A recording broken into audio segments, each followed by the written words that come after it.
자, 오늘은 이 얘기부터 좀 해보겠습니다. 도널드 트럼프 미국 대통령 어제 이제 관세 인상 방침을 밝혔는데 하루 만에 약간 유화적인 발언 내놓으면서 협상의 여지를 보였어요. 덕분에 이제 코스피, 코스닥 지금 뭐 사상 최고치 5,100, 1,100 찍었는데 트럼프 대통령이 백악관에서 취재진이 한국 관세 인상 관련해서 질문을 했더니 해결책을 마련할 거다. 우리는 한국과 함께 해결책을 마련할 거라고 거듭 밝혔거든요. 요 뉘앙스 어떻게 보십니까? 다른 나라의 사례를 봐도 이게 바로 이를테면 계속 공격적으로 나가지 않은 사례가 있어요. 대표적인 게 이제 그린란드와 관련해서 덴마크를 넘어서 유럽연합하고 갈등이 있을 때 그때 이제 군사행동까지 시사를 하니까 유럽연합에 영국을 포함해서 8개 국가가 이제 군대를 파견하니까 그래 그럼 너희들 25% 관세율도 지금 똑같아요. 25% 이렇게 얘기를 했다가 결국 그거 철회했거든요. 그리고 이제 논의 구조를 만들겠다 이렇게 됐습니다. 그래서 뭐 이거를 미국에서는 이제 타코 치킨 아웃 항상 물러선다 뭐 이런 얘기도 하는데 그럼으로 인해서 본인이 원하는 바를 또 얻어내는 게 트럼프의 협상 능력인 것 같아요. 그래서 종잡을 수 없는 그래서 트럼프의 이 재임 기간은 그냥 영구 협상이다. 저는 이렇게 생각하는 게 낫겠다. 끝나지 않는다. 예, 끝나지 않은 필요하면은 갑자기 또 자기가 정치적으로 이득을 얻으려면 지금 배경으로는 첫 번째는 뭐 이제 미국 국내 정세 문제가 있고 지금 미네소타에서 연일 사망자가 2명 나오고 세 번째 좀 총격이 시민에 대해 있어서 지금 완전히 여론이 안 좋은 상황이다 보니까 해외로 조금 눈을 돌리고 11월 이제 중간 선거를 앞두고 성과를 좀 자랑해야 되는 상황. 이런 것도 있고 유럽연합도 지금 비준 안 하고 있거든요. 네. 그러면은 어디론가는 압박을 해가지고 야 너희들 한국도 하지 그러면은 너희들도 해 이런 뭐 시범 케이스로 하는 것도 있고 일본이 지금 뭐 이미 투자를 하기로 지금 12월부터 협의회인가 만들어가지고 하고 있어요. 도움이 안 돼요, 걔들은. 진짜 도움이 안 된다. 같이 압박을 받으면 좀 공조하는 맛이 있어야 되는데 어쨌든 일본은 하는데 니들은 왜 안 해? 뭐 이런 거죠. 러트닉 상무장관의 방에는 그 트로피처럼 전시돼 있어요. 한국한테 얼마 뜯었어. 팻말로 그러니까 상패처럼 만들어가지고 미국, 한국, 아니 그러니까 한국, 일본, 유럽연합 거가 딱 이렇게 트로피처럼 트로피 죄송합니다. 네. 트로피처럼 이렇게 있거든요. 그러니까 이거는 꼭 뜯어내야 되겠다라는 강한 의지 뭐 이런 것들이 복합적으로 영향을 준 것 같습니다. 눈내리느님은 아니 자기가 갑자기 때리고 갑자기 해결하자니 참 이거 어쩌라는 건지라고 댓글도 주셨는데 원래 그런 사람이니까 그냥 그건 인정하고 들어가야 될 것 같고 김준일 평론가님이 이 상황을 자세히 좀 설명을 해주셨는데. 저는 다른 차원에서 좀 문제 제기를 하고 싶어요. 결국에는 쿠팡에 관련된 정부의 대응과 조치가 이런 일을 불러일으키지 않았을까 그런 생각이 듭니다. 저는 쿠팡이 개인정보 유출 문제를 처음 처리를 할 때 대단히 실망스럽고 미진한 조치 그리고 막 대관으로 여러 가지 일들을 해결해 나가려고 하는 모습에 너무나 화도 나고 좀 실망을 많이 해서 현재는 저는 쿠팡을 이용하지는 않고 있거든요. 다른 데를 이용하려고 많이 노력을 해요. 그거는 이제 저 개인적인 차원의 문제인데 좀 행정부의 조치가 너무 과하다고 미국 측에서는 좀 생각하지 않을까. 얼마 전에 미국 청문회에서는 부당하게 한국 정부가 미국 기업을 억압한다. 막 이러한 얘기들도 나왔고 미 연방 하원 법사위원회 공화당 측은 X에다가 트럼프 관세 인상 통보를 이렇게 게재를 하면서 쿠팡 같은 미국 기업을 부당하게 겨냥하면 이런 일이 생긴다. 이런 식으로 쿠팡 문제를 본격적으로 들고 나왔어요. 그러니까 이거는 결국에는 좀 과한 정부와 민주당의 조치가 이렇게 상황을 좀 키우지 않았을까. 저 그런 문제 제기도 좀 해봅니다. 감정적인 대응은 좋지 않다. 냉정하고 차분하게 법과 제도에 맞는 그런 대응을 하는 것이 맞지 않을까라는 좀 생각이 드는데 범정부 TF 11개 부처가 지금 조사 중입니다. 그리고 쿠팡 본사의 공정위가 상주에서 지금 조사 중입니다. 경찰 TF의 85명이 지금 수사관들이 지금 집중 배치돼서 조사 중입니다. 상설 특검한다고 합니다. 여당에서 국정조사 TF 구성해서 하겠다고 합니다. 이런 것들이 미국에서는 미국 기업을 부당하게 압박하는 모습으로 비춰지고 어쨌든 쿠팡도 자기네들 살려고 미국에서 여러 가지 로비를 할 거 아니에요. 그런 것들이 겹쳐져서 트럼프가 이런 얘기를 하지 않았느냐 그런 생각이 드는데 어쨌든 개인정보 유출 문제에 대해서는 차분하게 우리가 냉정하게 법과 제도에 맞는 그러한 조치가 필요하지 감정이 들어가 있다. 부당하다라고 미국 측에 인식을 주는 것은 좀 옳지 않다라는 생각도 듭니다. 이제 이런 게 있는 거죠. 트럼프가 사실은 어제 방침을 밝혔을 때만 해도 입법부를 3번이나 거론하면서 불만을 토로했고 백악관도 한국 입법부가 약속을 지키지 않았기 때문이라고 설명을 했거든요. 근데 이제 이게 핑계인지 아니면 말씀하셨듯이 장 소장님 말씀하셨듯이 지금 미국 정부가 2주 전에 배경훈 과학부총리 겸 과기정통부 장관 앞으로 서한 보내서 이거 디지털 분야 차별 없어야 된다고 요구하는 서한 보냈다는 거 아니에요. 그리고 지금 말했듯이 이제 쿠팡 얘기도 나오고. 그러니까 어느 쪽이 실질적인 이유인지는 사실 속내를 잘 모르겠어요. 하지만 우리 입장에서는 아니 우리 입법부가 지금 안 하고 있는 거를 얘기하는 것도 그렇고 쿠팡도 뭐 장 소장님은 그게 뭐 그렇게 보일 수 있으지만 우리 국민 입장에서는 아니 우리 국민 개인정보 유출해놓고 거기 가서 대관 로비해가지고 저런 식으로 역으로 들어오는 게 맞나라는 감정도 분명히 있거든요. 화가 나죠. 잘못됐죠. 그렇게 처리하는 것은 쿠팡 측의 책임은 크다라고 볼 수밖에 없어요. 그러니까 그것과 이렇게 정부 차원에서 여러 가지 조치 취하는 것은 좀 상대방도 있으니까 어쨌든 형식적으로 미국 기업이기 때문에 이런 부분을 조치할 때는 좀 법과 제도와 그리고 미국 측에서 문제 제기 않을 정도 수준까지 좀 냉정하게 조치를 취해야 되지 않을까 그런 생각 듭니다. 그러니까 플랫폼법과 관련해서 우려를 여러 차례 보낸 건 맞아요. 그러니까 구두 경고라기보다는 우려 그리고 지난 13일에는 공개 서한 그리고 이번에 그 벤스 부통령하고 김민석 총리이 만났을 때 또 쿠팡 얘기하고 뭐 이랬으니까 로비가 먹혔다고 봐야죠. 그래서 이제 그러니까 장 소장님이 얘기한 거는 좀 냉정한 현실을 인정하자라는 것 같아요. 그게 어느 게 정확하게 원인인지 모르겠으나 저는 복합적으로 다 영향을 줬다고 생각합니다. 뭐 미국에 지금 쿠팡이 엄청 로비를 하고 있고 뭐 하원 의원, 뭐 상원 의원, 뭐 행정부 할 것 없이 다 언급을 하고 있으니 조심할 건 조심을 해야 된다. 그리고 지금 뭐 민주당에서도 그래서 바로 쿠팡 바로잡기 TF 지금 어제 원래 출범하기로 돼 있었는데 이제 2월 2일로 일단 미룬 거잖아요. 또 이게 얼마나 민감한 문제인지를 지금 어느 정도 인식을 했다. 그럼에도 불구하고 이 화가 부글부글 끓는 건 어떡하죠? 그러니까 이 쿠팡을 어떡하죠? 그러니까요. 아 이건 진짜 이용하지 국민이 그러니까 나라가 힘들 때는 항상 우리는 국민들이 먼저 일어나서 나라를 구했잖아요. 약간 그런 느낌이에요, 진짜. 자, 국민들이 센터를 까줘야 되겠구나. 그러니까 정부가 지금 센터를 못 가면은 진짜 불매운동이라도 대대적으로 해가지고 아예 그냥 본보기를 보여야 되겠다. 얘들은 진짜 안 되겠다. 진짜 지들이 잘못했으면은 이거를 시정하려는 노력을 좀 성의 있게 최소한 보이고 나서 그럼요. 자구책도 해야 되는데 이거는 지들이 할 거는 하나도 안 하고 좀 많이 화나네요, 진짜. 예. 지금 이재명 대통령이 어제 국무회의에서 고액 상습 체납자들에 대한 적극적인 추적 과세 지시를 하면서 임광영 국세청장을 공개 질책한 부분이 지금 좀 주목을 받고 있는데 영상 잠깐 보고 얘기 나누겠습니다. 입법을 최대한 빨리 서두르고 예. 그다음에 체납 관리를 징수는 국세청에 법률상 권한이 있어야 되는데 예. 조사를 하고 예. 권고를 하고 예. 기회를 주는 거는 예. 그 강제 처분이 아니라서 예. 지금 굳이 법률 없는 상태에서 할 수 있잖아요.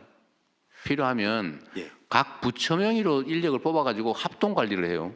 대통령님, 그 근거 규정만 마련해 주면은요, 네. 저희가 가지고 있는 인별 재산 소득 자료 지금 각 부처는 그걸 활용을 못 하고 있는데 저희는 할 수가 있습니다. 근거 조항이 꼭 입법이라 해야 됩니까? 아니면 뭐 시행령이나 뭐 또 이런 거 됩니까? 체납에 대해서 위탁 징수를 저희가 하려면은 국가채권관리법 개정이 필요하고요.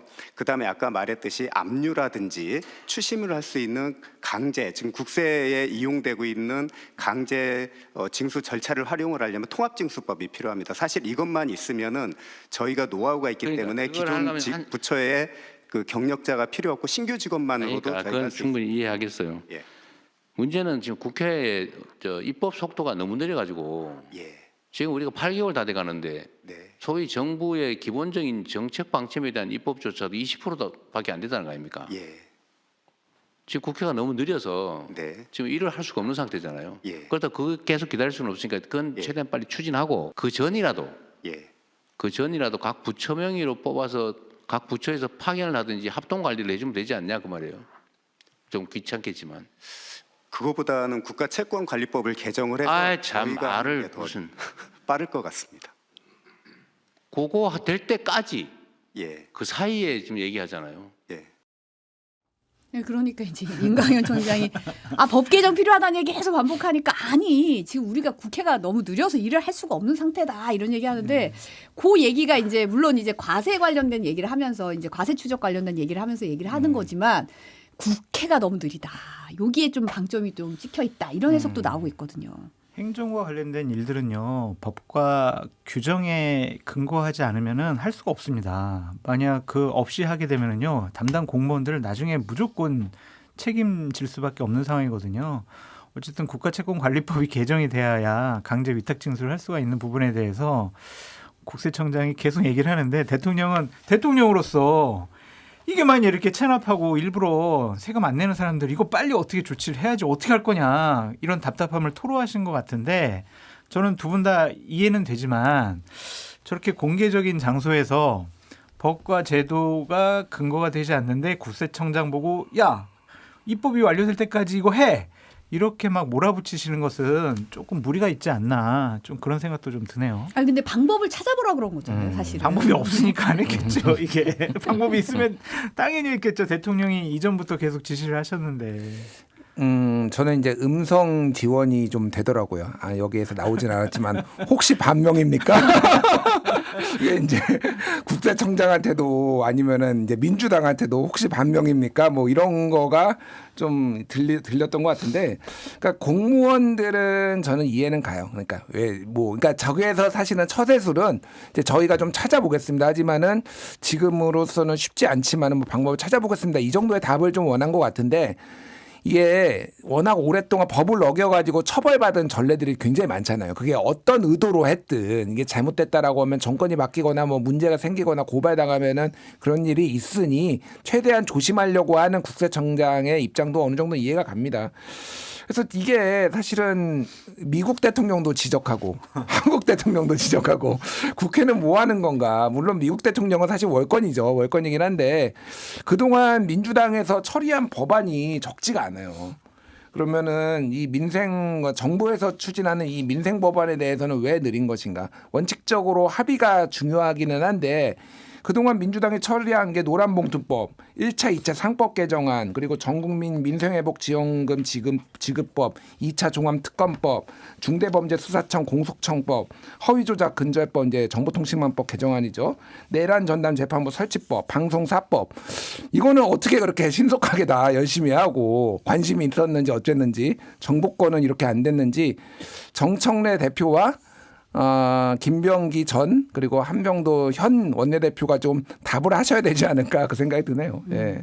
지금 그래서인지 이제 더불어민주당이 내일 국회 본회의에서 최대 100개의 민생 법안 처리를 목표로 야당과 협상하고 있다고 박수현 수석 대변인이 밝혔더라고요.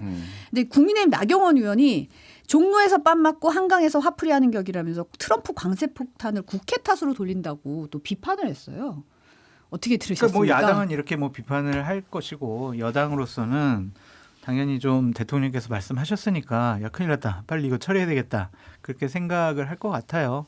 어쨌든 여야가 합의를 보지 않더라도 민주당이 압도적인 의석을 갖고 있기 때문에 강행 처리할 가능성이 높아 보인다. 그런 생각이 좀 드네요. 100개씩 갖고 보내. 다 강행 처리해버려. 이거 뭐 했냐. 이게 뭐 민생법안 뭐 30개, 뭐 50개 처리했다 이런 건 봤는데 100개는 좀. 최대 100개. 최대 100개. 네. 예. 그러니까 좀 할 일을 미리미리 했으면 좋겠다 그 생각이 들어요. 저는 뭐 다만 이제 원래 행정부의 속도와 입법부의 속도는 다릅니다. 특히 입법부는 절차, 행정부는 이제 집행을 하는 기관이지만 입법부는 절차를 굉장히 중요시하고 입법 과정에서의 우려들도 다 들어야 되기 때문에 역대 어느 정부도 다 입법부의 속도에 행정부가 만족하지는 않았어요. 그거를 어느 정도는 좀 감안해 줄 필요는 있는데 그럼에도 불구하고 본인들이 통과시키고 싶은 법은 싹 다 통과시키고 이거는 좀 대통령 입장에서는 조금 뭐 화가 날 수도 있겠다 그 생각이 들어요. 난 일하고 싶은데 답답하다 이런. 이것도 중요한데 왜 니들 것만 다 통과시켜 약간 이런 느낌이 있죠. 네. 근데 사실은 저희 또 리포트 이렇게 뭐 취재하다 보면 늘 나오는 문구 중에 하나가 국회 뭐 법사위 문턱을 통과하지 못했다. 내지 뭐 계류 중인데 이번에 뭐 통과 못했다 이런 얘기 매번 하잖아요. 그런 거 보면 좀 물론 이제 숙고해서 법안을 통과시켜야 되고 모든 것을 법안으로 해결할 수도 없는 부분이 분명히 있지만 국회도 또 이게 비쟁점 법안, 또 민생 법안, 국민의 삶과 또 직결되는 부분은 좀 소소히 살펴서 좀 잘 처리를 했으면 하는 바람입니다. 그것도 그렇고요. 솔직히 지금 집권한 지 1년도 안 됐잖아요. 그러면 대통령이 일하겠다라고 하면 일단은 야당도 그래 한번 일해봐라. 그리고 나중에 책임은 당신들이 져라. 이렇게 하는 게 맞지. 대선에서 패배한 당이 막 사사건건 법률안 가지고 발목 잡는 것은 그래도 좀 옳아 보이지는 않습니다. 지금 오늘이 사실은 이제 선고 슈퍼데이다 뭐 이런 얘기도 나오던데 잠시 후 오후 2시 10분에 김건희 씨에 대한 1심 선고가 나옵니다. 재판부가 굉장히 고심한 끝에 생중계를 결정을 했더라고요. 저희 또 반성해야 되나요? 이제 반성 타임이 오나요? 김건희 무기징역 이렇게 한번. 23년 저는 예상합니다. 아까 커피타임님이 구형이 몇 년이었는지도 기억이 안 난다 이 얘기 15년. 하셨는데 15년. 사실 합해서 15년이에요. 자본시장법 위반이 11년 그리고 이제 정치자금법 위반이 4년 해서 도합징역 15년 벌금 20억 원 추징금 9억 원을 구형을 한 상황입니다. 혐의가 여러 가지가 있는데 이번에 3개예요. 3개. 딱. 아직 남았어요. 다들 이것밖에 안 해? 이럴 수도 있는데 도이치모터스 주가 조작, 통일교 금품 수수, 명태균 여론조사 3가지 혐의고 김건희 씨 측은 시세 조정 사실을 몰랐다. 여론조사는 명태균이 일방적으로 보냈다. 샤넬백은 통일부로부터 받았는데 나 그라프 목걸이는 안 받았어. 이걸 맞아요. 주장하고 있더라고요. 자, 반성. 자, 두근두근 어떻게 예상하십니까? 15년 예상합니다. 15년. 구형대로. 구형대로. 에라 모르겠다. 저는 10년. 10년. 예, 10년 예상합니다. 예. 뭐 어떻게 왜? 그러니까 이게 그러니까 그 자본시장법하고 정확하게는 알선수재까지 더해서 이제 11년이 구형이 됐는데 이게 어떻게 돼 있냐면은 일단 정치자금법은 5년의 최대 구형이에요. 5년 이하 징역이에요. 그러니까 5년을 풀로 때린 거고 알선수재 같은 경우에도 5년을 풀로 때리고 이 자본시장법은 이제 이 금액에 따라서 다른데 5억 원 이상 30억 이하가 3년에서 6년인가 그럴 거예요. 그러니까 그것도 6년을 때리면은 6 더하기 5에서 11년이고. 그러니까 나 이 세 가지를 풀로 이제 최고치를 해가지고 한 게 이제 15년이 나온 거예요. 그런데 이제 제가 보기에는 이 도이치모터스 주가 조작이 좀 애매한 부분이 있어요. 무슨 얘기냐면은 이게 그동안은 기소도 안 했지만은 기소를 했다 하더라도 그 주범들이 상당수가 집행유예를 받았어요. 그러니까요. 그러니까 징역, 그러니까 예를 들면 권오수 전 도이치모터스 회장이 제일 이제 핵심이잖아요. 주가 조작에 징역 3년에 집행유예 4년 이렇게 받았거든요. 그래서 이제 이거를 어디까지 인정을 하느냐. 물론 이제 집행유예가 나올 가능성은 없어요. 왜냐하면 합산해가지고 이제 가면은 3년 이상이 나오기 때문에 집행유예는 안 나오겠지만은 그러면은 권오수가 받은 정도를 생각을 해보면은 그러면 5년, 뭐 3년이 이렇게 나오면 최대 13년인 거고 뭐 이렇게 되는 거예요. 그래서 저는 약간 한 10년 정도가 나오지 않을까 이렇게 한 건데 모르겠습니다. 또 다음 주에 또 이번 주 썸네일 또 해서 또 반성하게 될지 모르겠어요. 예. 저는 세세하게 뭐 분석 안 하고요. 그냥 한 15년 나와가지고 구형량대로 처벌 받았으면 좋겠다. 근데 앞으로 더 많은 사건들이 있잖아요. 국수본에 이제 이첩된 사건도 있고 종합특검으로 넘어가서 좀 조사될 것도 있고 하기 때문에 이번에 좀 저희가 희망하는 그러한 선고가 나오지 않더라도 앞으로 계속 재판받게 되면은 아마 여생을 감옥에서 보내야 될 수도 있지 않을까. 그런 생각도 해봅니다. 근데 죄 지었으면 벌 받아야죠. 우리가 지금 많이 잊어버렸지만 윤석열 정권 2년 6개월 동안 김건희 씨가 하루도 논란이 안 됐던 적이 없어요. 영부인으로서 부적절한 일 너무 많이 했습니다. 그에 대한 죄값을 달게 받으시라라고 말씀드립니다. 아무것도 아닌 사람이라고 했지만 결국 이번 판결이 사실 V0의 실체에 대한 첫 사법적 판단이기 때문에 더 국민적 관심이 있는 맞습니다. 거고 그래서 재판부도 사실 고심 끝에 그렇죠. 생중계를 결정한 것 같은데 그리고 또 하나 이제 주목해봐야 될 게 이게 지금 정치자금법 명태균 여론조사는 정치자금법 위반 그리고 네. 도이치모터스는 자본시장법 위반 그리고 지금 그 통일교로부터 받은 거는 알선수재예요. 네. 근데 알선수재라고 하면은 이게 본인이 공직자가 아니기 때문에 뇌물죄가 적용이 안 돼서 그때 법 개정이 뭐 필요하다 이런 얘기를 특검이 했잖아요. 근데 알선수재가 하면은 누구한테 알선을 한 거냐. 이거는 대상이 윤석열인 거예요. 그러니까 이게 인정이 된다라고 하는 거는 윤석열도 사실상 유죄가 되는 거거든요. 그럼 이 부분에 있어서도 이제 별도의 처벌이 윤석열 대통령이 받아야 되는 상황이 오는 거죠. 그것도 좀 주목해 봐야 될 것 같아요. 그러니까. 예. 사실은 뭐 그 명태균 여론조사도 결국은 그 좀 주지 뭐 이게 윤석열 전 대통령과 연관이 있는 거잖아요. 그럼요. 이게 다 네. 이제 다 연관이 돼 있고 그리고 사실 이제 오늘 오후에 윤영호 통일교 전 세계본부장 그리고 4시에는 권성동 전 의원에 대한 선고가 예정돼 있습니다. 특검이 각각 징역 4년 구형했는데 요것도 사실 다 연결이 돼 있어요. 정교유착 지금 맞습니다. 합수본 수사하고 있는 상황도 다 연결이 돼서 파장이 좀 클 것 같은데 어떻게 예상하세요? 윤영호 너무해요. 공개 박제를 이렇게 저는 윤영호는 집행유예 나올 가능성이 있다. 아, 집유 나왔어. 예, 집유 나올 가능성이 있어요. 그러니까 이게 일종의 저는 플리바게닝이 좀 어느 정도 들어갔다고 보거든요. 그래서 윤영호는 집유가 나올 가능성이 있고 한 예를 들면 징역 2년에 집행유예 3년 뭐 이런 식으로 아니면 징역 3년에 집행유예 4년 이런 식으로 나올 가능성이 있고 저기는 권성동은 제가 보기에는 징역 3년 예상합니다. 징역 3년. 예. 너무 구체적 아니에요. 저는 합당한 벌을 받기 바랍니다. 아, 너무 피해 가시는 거 아닙니까? 눈 내리는 님이 비겁한 변명입니다. 예측 지옥이라고 하셨는데 지금 뭐 근데 김건희 씨 같은 경우에는 이번에 뭐 어떠한 징역형 형량도 그렇지만은 벌금 20억, 추징금 9억 4천 정도 구형이 됐잖아요. 이것도 판사께서 좀 합리적으로 판단을 하셔가지고 금전적으로 여러 가지 대통령 영분이라는 직을 이용을 해서 금전적인 이득을 얻었다면 그리고 뭐 예전에 검찰총장 아니면 검사 부인으로서 이득을 많이 얻었다면 그것도 당연히 벌금 내고 추징금 해가지고 일벌백계 해야 된다 그렇게 말씀드립니다. 요거는 이제 오후에 어떻게 나오는지 선고를 보시고 다음 주에 반성 타임을 가질지 또 보겠습니다. 네. 사실은 이제 이렇게 나오면 권성동 의원 선고도 있고 김건희 씨 선고도 있고 이렇게 되면 국민의힘이 입장을 낼까요? 안 내죠. 안 내요? 대통령 그때 구형했을 때도 안 냈잖아요. 이미 탈당한 분입니다. 이러잖아요. 그러면은 그럼 김건희 씨는 당원도 아니었습니다. 이런 거예요? 그러겠죠. 뭐 우리가 언급하지 않겠다. 뭐. 근데 막 백도 주고 이랬잖아요. 백도 받고. 그러니까 그런 것들에 대해 생각하지 않고 현재 본인들이 입장 내기 어려우면은 그냥 비겁하게 넘어가는 것 같다. 그래서 참 무책임한 모습이다. 그런 생각이 들고요. 어쨌든 권성동 의원 문제는 좀 다르죠. 왜냐하면은 그때 윤석열 전 대통령의 핵심 측근이었고 비대위원장도 하고 원내대표도 했잖아요. 그렇기 때문에 이분이 만약 구형을 세게 받는다면은 당으로서는 오히려 더 곤혹스럽지 않을까 그런 생각이 듭니다. 또 현역 의원이기도 하잖아요.